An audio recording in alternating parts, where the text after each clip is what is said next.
अस्सलाम वालेकुम dear students.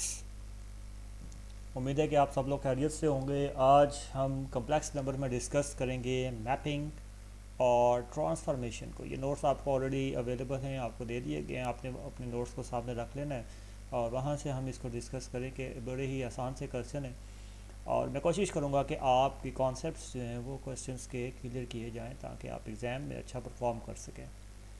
तो देखें, मैपिंग और ट्रांसफॉर्मेशन स्टूडेंट्स क्या होती है। यहाँ पे मैं आपको साइड पे बताता जाता हूँ कि मैपिंग और ट्रांसफॉर्मेशन क्या होती है। देखिए students, y is equal to F of x अगर हमारे पास हो तो इस फंक्शन की तो आप मैपिंग इजीली कर लेते हैं। आपको पता है कि y जो है यहाँ पे डिपेंडेंट वेरिएबल ऑन एक्स और x जो है वो डिपेंडेंट वेरिएबल है।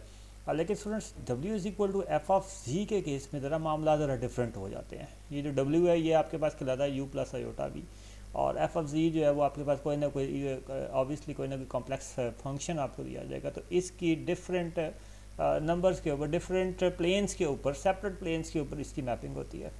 तो यहाँ पे यही वो बात कह रहा है कि in real variable theory the equation y is equal to F of X established a relation correspondence between points on x axis and points on y axis which can be represented by mean of curve in X Y plane, but in complex variable theory यहाँ से देखिए जी बात शुरू है, वो cannot have such representation. तो इस तरह की रिप्रेजेंटेशन हमारे पास कम्प्लेक्स नंबर में नहीं होती है। उसकी वजह क्या है कि हमारे पास जो w is equal to F of g है उसमें हमें सेपरेट प्लेन्स चाहिए होती हैं जी और डब्ल्यू के लिए। तो ये एक हमारी जो प्रॉब्लम है, अब इस प्रॉब्लम को सॉल्व करने के लिए हम कन्फॉर्मल मैपिंग का सहारा लेते हैं।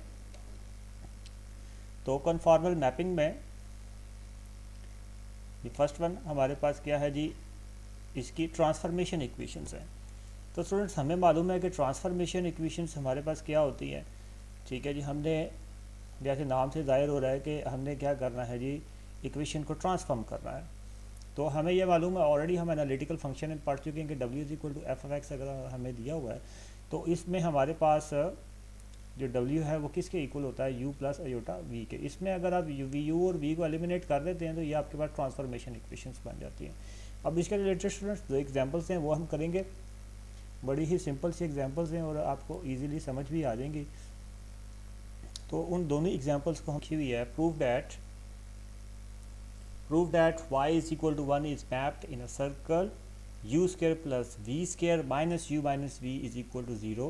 ये बात आपने क्या करना है जी, ये जो लाइन है ना y is equal to x minus 1, इसे आपने ये बात प्रूव करनी है कि ये क्या बनाती है, ये मैप्ड है किसी सर्कल में अंडर ट्रांसफॉर्मेशन। किस ट्रांसफॉर्मेशन में, ये आपके पास गिवन ट्रांसफॉर्मेशन है w इज इक्वल टू 1/3। तो आपने लोकेट करना है सेंटर बी और रेडियस बी। तो स्टूडेंट्स, हम अपनी ट्रांसफॉर्मेशन से यहाँ पे शुरू करेंगे। देखिए जी, हमारे पास ट्रांसफॉर्मेशन क्या दी हुई है students, w is equal to 1/z दी हुई है। अब z आप क्या, आपको मालूम है z क्या होता है, आपके पास x प्लस आयोटा y होता है। तो आपको पता है कि आयोटा कभी भी डिनोमिनेटर में नहीं हो सकता, तो आप इसे क्या करेंगे, x माइनस आयोटा y से मल्टीप्लाई भी करेंगे और x माइनस आयोटा y से डिवाइड भी करेंगे। तो मज़ीद आप इसे क्या लिख सकते हैं जी, x minus iota y divided by x square plus y square. यहाँ से आप इसे सेपरेट कर सकते हैं। ये आपके पास क्या आ जाएगा जी, x square plus y square minus y divided by x square plus y square, और साथ में आपके पास क्या आ जाएगा, आयोटा। तो यहाँ तक आपके पास ये हो गया। और w को स्टूडेंट्स आप क्या लिख सकते हैं, u प्लस आयोटा v लिख सकते हैं। तो यहाँ से अब आप इसको सेपरेट करके एक u की इक्वेशन बना लेंगे कंपेयरिंग करके, और एक आप v की इक्वेशन बना लेंगे। जब ये दो इक्वेशन स्टूडेंट्स आपके पास बन जाएंगी तो उसके बाद वाला केस आपको मालूम है कि हमें इन इक्वेशंस को सॉल्व करना पड़ेगा, क्योंकि ट्रांसफॉर्मेशन इक्वेशन से स्टूडेंट्स आपने निकाल लिए हैं। तो अब स्टूडेंट्स हमारे पास क्या है कि आपको यहाँ पे उसने y दिया हुआ है, y उसने ऑलरेडी आपको यहाँ पे दिया हुआ है। ठीक है, गिवन के अंदर हमने देखा था कि y is equal to x minus 1 दिया हुआ था। तो आप क्या करेंगे, इसे 3 का नाम दे देंगे। अब आपने क्या करना है, इक्वेशन नंबर 1 और 2 को आपस में क्या कर लेना है, डिवाइड कर लेना। जब आप स्टूडेंट्स डिवाइड करेंगे तो ये x माइनस वाई और x minus x square plus y square आपस में कैंसिल हो जाएगा। तो आपके पास क्या बन जाएगा, माइनस एक्स ओवर वाई बन जाएगा।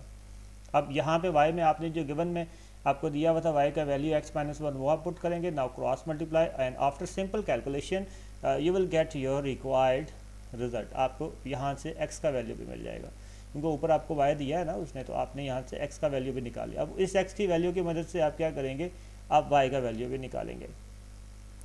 ये तो स्टूडेंट्स देखें, यहाँ पे फिर आपके पास y का वैल्यू कैसे आएगा, आपके पास आ जाएगा y इज इक्वल टू, आपने वैल्यू यहाँ पे पुट कर दिया x का, और इसे जब आप सॉल्व आउट करेंगे तो आपके पास y का वैल्यू भी आ जाएगा।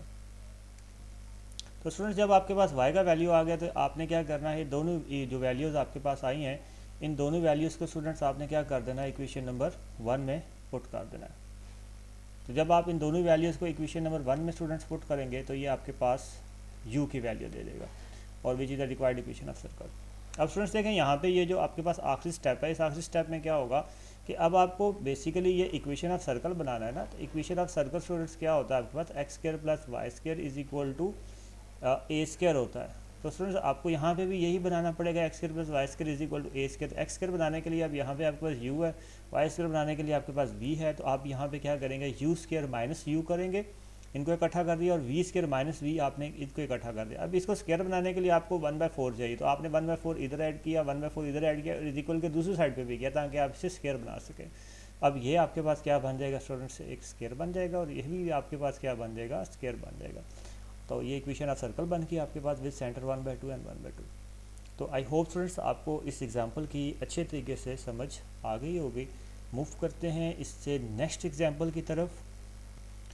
जी तो स्टूडेंट्स अब हम नेक्स्ट एग्जांपल की तरफ मूव करते हैं। हमारे पास जो नेक्स्ट एग्जांपल है स्टूडेंट्स इसकी तरफ से पहले हम स्टेटमेंट पढ़ेंगे। स्टेटमेंट में हमारे पास है map a region x is equal to a under the transformation w is equal to z square, find a curve in uv plane and discuss the nature। अब आपने यहाँ पे क्या करना, वहाँ पे तो उसने सर्कल आपको बता दिया था ना, यहाँ पे अब आपने कर्व की जो नेचर है वो भी स्टूडेंट्स आपने साथ में बतानी होगी।